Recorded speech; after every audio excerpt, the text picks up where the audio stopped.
You're listening to the Power and Excellence podcast with Dr. John. Hello and welcome. This is indeed the Power and Excellence podcast, and welcome to this episode 3 of our special series, The Unseen Advantage, in which we're exploring the secret psychology of leadership. And today we're talking about power, the invisible force beneath every relationship, because you can't talk about leadership without talking about power. And yet in leadership conversations, we sanitize it. We don't talk about power. Instead, we talk about influence, authority, or responsibility. But power, real power, well, that makes us just a wee bit uncomfortable. Because it carries a moral weight. It implies hierarchy. It implies asymmetry. And asymmetry implies vulnerability. And yet from a psychological perspective, power isn't optional. It's essential. It's structural. Whenever one person has greater control over resources, power exists. Leadership, therefore, isn't just about strategy or communication. Leadership is about the management of power, the management of asymmetry, and the management of vulnerability, with all the complexities that come with that. And that's what we're talking about today. I'll be right back. Power in Excellence is the podcast for leaders who want more than motivation. Join leadership psychologist Dr. John as he unpacks the hidden psychology of influence, decision-making, trust, and performance. Real science, real stories, real leadership advantage. Subscribe and upgrade your leadership from the inside out. Let's be absolutely honest. Power exists all the time. It's ever present, even when nobody talks about it. In fact, sometimes especially when nobody talks about it. It sits beneath every professional relationship, shaping who speaks first, who speaks last, who hesitates, who edits themselves mid-sentence. It influences how truth travels and how silence is interpreted. And the moment you lead, genuinely lead, power enters the room with you. Not because you're domineering, not because you're political, but because leadership creates asymmetry. If somebody's opportunity, reputation, or future is somehow influenced by your judgment, then structurally, you hold power in that relationship. And asymmetry changes behaviour. It changes how other people experience you, and more quietly, it changes you. Power and Excellence with Dr. John. I remember a CEO that I had worked with some years ago told me that he was very proud of the culture that he and his team had created. He said, "My team's very open with me. We built a culture of transparency and honesty." And he believed it. He was intelligent. He was measured. He wasn't remotely theatrical. There was no shouting, no banging of fists on tables, no visible ego. I joined one of his executive meetings, and halfway through, a senior leader raised a concern about a strategic decision. It wasn't emotional, it wasn't dramatic, it was thoughtful, it was well prepared and very articulate. The CEO leaned forward. He didn't raise his voice, he didn't criticize, but his questions became accelerated. What data supports that? When did this emerge? Why wasn't this identified earlier? There was nothing unreasonable in what he was asking for, and yet somehow the atmosphere in the room shifted. It tightened. Contributions shortened. Even the manager who had spoken became more precise. He was less exploratory and more defensive. Afterwards, when I asked him how he felt, he said, "I felt like I was being cross-examined." The CEO described exactly the same moment as healthy scrutiny. He said, "I was just trying to get clarity and understand what was happening." Neither of them was wrong. And that's the thing about power. It operates even when everyone is well-intentioned. In 1959, social psychologists John French and Bertram Raven described something that leaders still underestimate to this day. Power comes from control over valued resources. They identified different bases of power, different sources from which influence flows. And what makes their framework so enduring isn't that it explains dominance, it's that it explains dependency. If I control something that you need, whether it's approval, evaluation, access, or even opportunity, power exists in that relationship whether either of us acknowledges it or not. Leadership formalizes dependency. You might experience your role as responsibility, but other people experience it differently. For them, it's about consequence. The first and perhaps the most obvious of the power bases is legitimate power. the authority that comes with position. Because title alone can change the emotional geometry of a room. And I'm sure you've seen this yourself. When somebody more senior walks into a room, people change, their moods change, their posture changes, conversations become shorter and maybe a bit quieter. And they look to that person, they defer to that more senior person to see what the mood of the room is going to be. As a leader, you might feel very informal. What other people feel is structure. And research on hierarchy shows that individuals in lower power positions display heightened vigilance of evaluation cues. That means that they monitor more, they read posture, they notice small shifts in emphasis. Why? Well, because consequence isn't distributed evenly. You might ask a very simple, very straightforward question like, hey, how's that going? How's that particular project coming along? And for you, you might be genuinely curious. What they may hear is assessment and judgment. And here's the interesting thing. Both of these perceptions can be true at the same time. And then there's reward power. Promotion, praise, visibility, opportunity, all of these things can represent reward. Even subtle signals of approval can function as reward currency.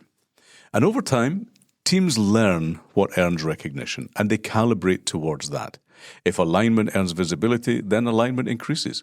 If challenge earns friction, then challenge decreases. Self-determination theory reminds us that when behaviour becomes overly contingent on external approval, intrinsic motivation narrows and declines. What looks like engagement can sometimes be optimism. People become very good at sensing what you like and very cautious about what you don't. So that means that if we want to encourage dissent, if we want to encourage collaboration and different perspectives, we must reward that as much as we reward alignment. Otherwise, it disappears. Coercive power is often misunderstood. It doesn't require threat. It doesn't need to be overt. It simply requires perceived consequence. Public correction, sharpened tone, impatience with error, all of these things can represent coercive power.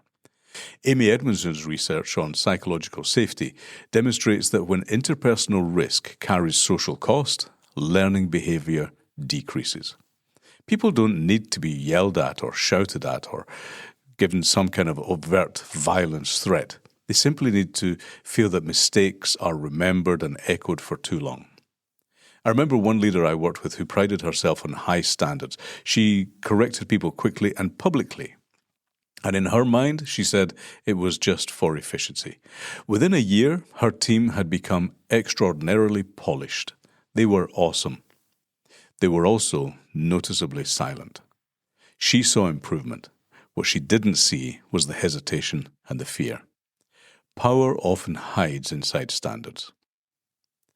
Then there's expert power. Expert power feels clean, it feels earned. It's about competence, knowledge, and experience. When other people believe that you know more than they do, they will defer to you. And it is often earned. But deference accumulates quietly. At first, it feels efficient. Decisions move quickly. People seek your point of view early. Meetings become shorter. But over time, something else can also begin to happen. I remember a divisional head once telling me with absolute pride, nothing major happens without my input. And he was very proud of that because he interpreted it as respect. And to a certain extent it was. But when we examined decision-making patterns over the previous 12 months, we noticed something quite interesting. Senior managers increasingly waited. They postponed calls. They escalated decisions that previously they would have taken themselves. And when asked, they said, well, we just want to make sure it aligns. Alignment had become dependency. Research on status and power suggests that lower power individuals often defer to high status individuals even when they know the information, even when they know the answer, when they have the relevant information and expertise. And that's not laziness, it's calibration and adaptation. Because the cost of being wrong feels asymmetrical and the cost is perceived as being too high. Yes, expert power builds credibility, absolutely. But unchecked, it can also reduce initiative. And none of this is visible and none of it is intentional. And so finally, we come to referent power, which to my mind is the most potent of the 5 power bases. Referent power comes from trust and identification. People follow because they want to, not because they have to. If we think that legitimate and coercive power produce compliance, then referent power produces commitment. But referent power is fragile. It depends on consistency. If at any point your behaviour as a leader contradicts your stated values, referent power can erode very quickly. And when it does, leaders have a tendency to compensate with legitimate or coercive power. And this might work in the short term, but it certainly feels heavier and it does create resentment. So, if referent power is what you're going for, remember that integrity isn't cosmetic and it can't be temporary. It must be structural. There's another dimension of power that most leaders are woefully unaware of and certainly don't anticipate it. And that is how power changes the way that our brain allocates attention. Dr. Keltner and his colleagues found that individuals in positions of power tend to show increased approach behavior and reduced sensitivity to social threat cues. In other words, power makes us more likely to act and less likely to hesitate. And as leaders, that can be a great thing. Of course it can. But the same research stream suggests that power reduces inhibition and can decrease the automatic monitoring of social feedback. In other words, we don't hear threats the same way. That means that the higher you rise, the less friction you naturally feel because you just don't hear that noise anymore. The pauses get shorter, decision-making becomes faster, the internal questioning and those little voices nagging you from the inside, well, they quieten down. And that feels like clarity, but sometimes it can also be narrowing. Galinsky's work adds yet another layer. In controlled experiments, individuals primed with power were less accurate at reading other people's emotional expressions. And that's not because they lacked empathy or they had lost empathy. It's just because power caused the attention to shift inward toward their own goal pursuit. When you're responsible for outcomes, strategy, performance, etc., your cognitive bandwidth leans forward. But that forward leaning can also reduce your awareness of what's going on around you. And here's the paradox. The very qualities that help leaders to act decisively can simultaneously reduce their ability to tune into what's going on around them. Not catastrophically, subtly, gradually, and almost invisibly. And it's really useful to be aware of that. I remember a founder who had scaled his company fairly rapidly. He was brilliant, really energetic, and a real visionary. In early stage meetings, he listened deeply to what people were saying, and he really loved to explore ideas. He built momentum through his enthusiasm. As the company grew, so did his authority. And then at some point, something happened, something shifted, not dramatically, but he began finishing people's sentences. He didn't do it rudely, he just did it quickly. He believed that he was helping. He believed that he was becoming more efficient. Within a year, product managers stopped offering speculative ideas, and instead they brought to him polished solutions. And when I asked one of them why the brainstorming had stopped, he said, well, he usually already knows where he wants to go. But he didn't say it with any resentment, he just said it with certainty. Power had quietly shortened the runway for exploration. There's also the isolation effect. As authority increases, unfiltered feedback decreases. Research suggests that individuals in high power positions receive less honest negative information and are more prone to blind spots. Because people manage up, they like to reduce friction, they protect themselves and they protect their relationships. And the more power you hold, the more this filtering feels normal. I remember a senior executive once telling me, my team really doesn't challenge me very much. And he didn't say this proudly or defensively in any way. He just said it was very neutral. It was almost like an observation. But when we spoke to the team, the pattern was very clear. They believed that he valued decisiveness above exploration. They described him as strong-minded, which I thought was very generous. He described himself as clear and decisive. Nobody was lying here. People were just adapting. There's another cognitive effect that deepens this dynamic further still, and that's that individuals in positions of power are more likely to overestimate their own performance and underestimate their interpersonal impact. And that's not arrogance. It's lack of feedback. It's lack of anybody telling them anything different. And when that happens, internal models tend to drift and we start to believe in ourselves. Self-reflection becomes less urgent. From the inside, leadership can feel increasingly coherent. And from the outside, it can feel increasingly distant. So let's pause for a moment, because none of this means that power corrupts automatically. It means that power alters conditions, it alters perception, it alters how much truth reaches you as a leader. And it alters how safe it feels for other people to disagree with you. And the invisible force that impacts all of these things isn't personality. It's the asymmetry of power. And that asymmetry requires our careful attention and management. A public sector leader once asked me why innovation had stalled in his department. He had invested in workshops, brought in consultants, and even declared innovation a priority. And still, ideas were thin on the ground. But when we looked at how he interacted with people, something became very clear. He prided himself on robust debate. He would challenge assumptions directly, sometimes very intensely, and he saw this as intellectual rigor. His teams experienced it as intellectual survival. They prepared defensively. They spoke very cautiously. They presented only what they felt they could defend under scrutiny. In his mind, he was strengthening ideas. In practice, he was strangling them. Power had amplified the perceived stakes of being wrong, and his team were determined never to be wrong. When the stakes rise, experimentation declines. What's striking about all of these stories is how ordinary they are. There's no villains, there's no tyrants, there's no dramatic fall, just structure interacting with human psychology. Power doesn't require malice to create distance. It only requires unmanaged asymmetry. And leadership, by definition, creates that asymmetry. And that's why we as leaders must manage it carefully. You're listening to the Power in Excellence podcast with Dr. John. So now that we recognize that power is structural, the question then isn't whether or not it exists, it's what kind of power you cultivate. Because not all hierarchies operate the same way. Joseph Henrich and Henrich Gil-White propose something deeply useful here. The distinction between dominance hierarchies and prestige hierarchies. And you'll recognize some of this thinking from the work on French and Raven's power bases. Dominance-based power is maintained through fear, threat, and the control of punishment.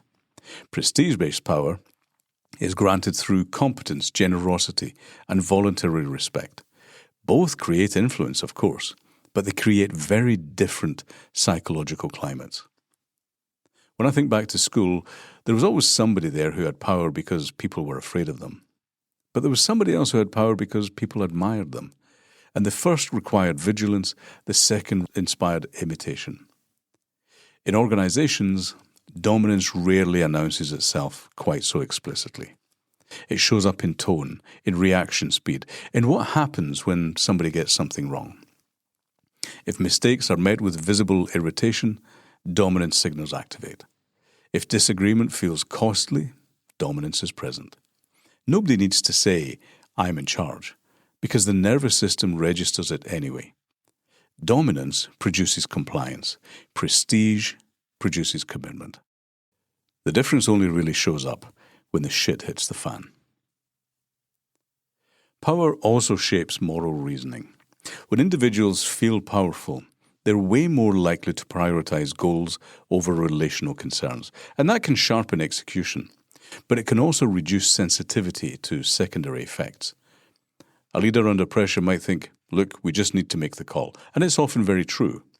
But how the call is made determines whether trust strengthens or diminishes. Trust rarely collapses dramatically. It erodes slowly. A decision delivered without context, a dissent dismissed too quickly, a correction delivered without calibration. Each of these seems minor, but cumulatively, over time, they can dramatically shift perception. There's another layer here, one that leaders feel but rarely articulate: loneliness.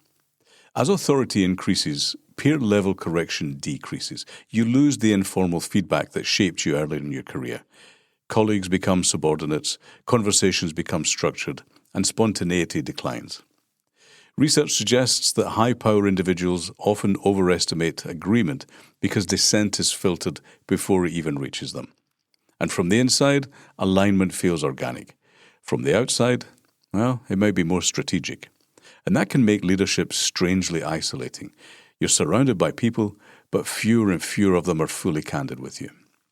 So what stabilizes power? It's not pretending that asymmetry doesn't exist. It's actively managing it. Prestige-based influence is built through visible competence, fairness, and consistency. And it grows when leaders invite challenge without punishing it, when they respond to dissent with curiosity, when they separate evaluation from exploration, and when they slow their own reaction speed. None of this weakens your authority. It recalibrates it. I've heard many managers say that they feel as though that if they soften their reaction, standards will drop. That's a misconception, and unfortunately for them, the evidence doesn't support it. Research into psychological safety shows that teams with higher safety almost always demonstrate higher learning behaviour and, over time, stronger performance. Creating a culture of safety isn't about being soft.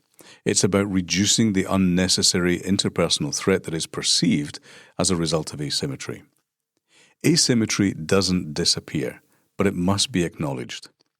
I remember a senior executive who joined a meeting of people who were several layers below him in the organization. And when he started the meeting, he said, "I'm aware that my position affects how freely you might wish to speak. But if you disagree, I want to hear it, and I want to hear it early." And to many people in the room, that felt like a really odd way to start the meeting. But something really interesting happened. Within months, dissent and disagreement became fluid. Feedback became normal, it became natural. The structure hadn't in any way changed, his authority hadn't been challenged or diminished in any way, but naming asymmetry reduced its invisibility. But he recognized that invisible forces are often the most destabilizing ones. Power becomes dangerous when it becomes unconscious, when leaders assume neutrality where asymmetry exists, when they interpret silence as agreement, or when they mistake compliance for commitment. Commitment sounds different. Commitment sounds like, "I see your reasoning, but I'm not convinced. Can we test that assumption? I might be wrong. Here's another angle." Compliance sounds smoother. Prestige-based leadership invites friction. It invites dissent. It invites feedback. Dominance-based leadership suppresses all of those things, and that's never a good thing for a leader. Here's something else to notice. The more responsibility you carry, the more efficient you feel compelled to be. Meetings become shorter, your answers become quicker, ambiguity can start to irritate you. But speed isn't neutral.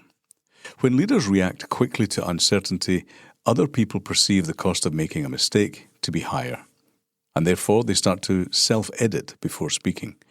As leaders, we sometimes experience this as improved clarity, but for the people around us, it's reduced permission.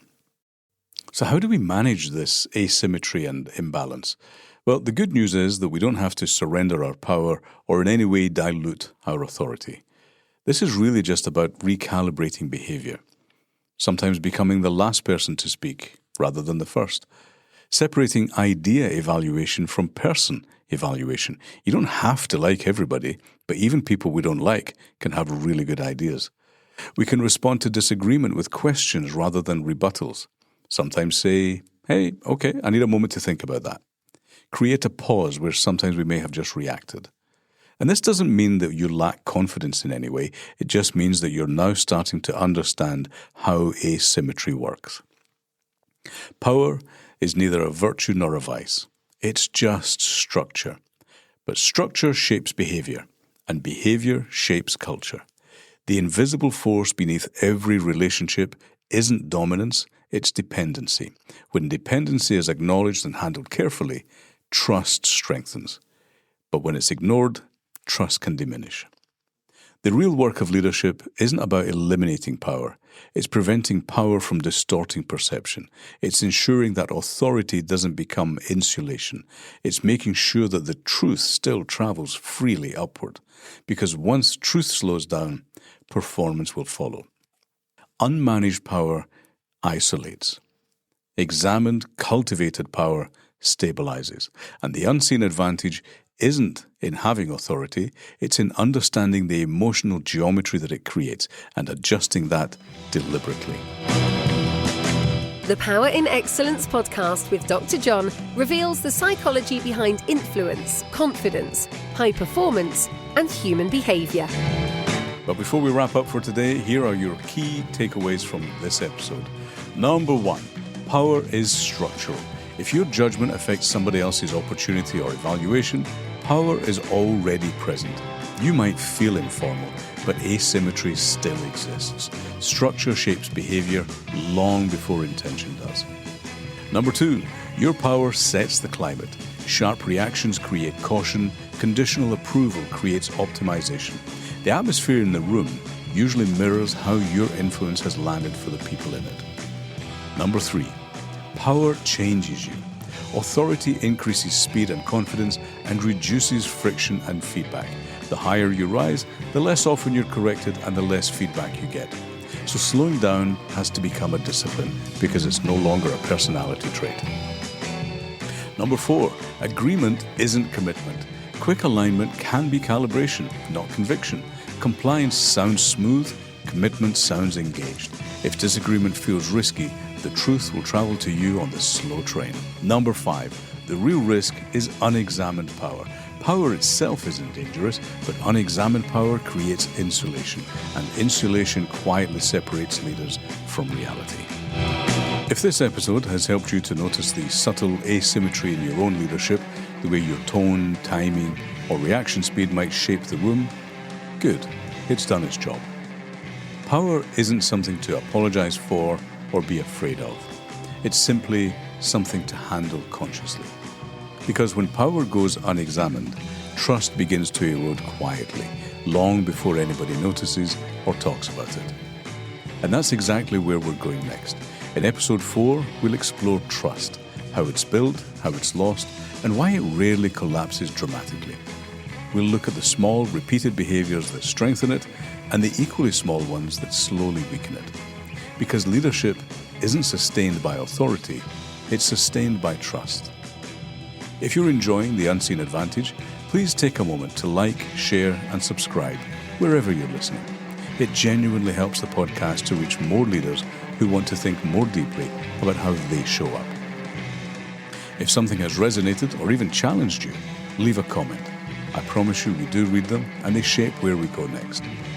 If you'd like to continue the conversation directly or if you have any other comments, you can message us on WhatsApp +44 7860 625 551.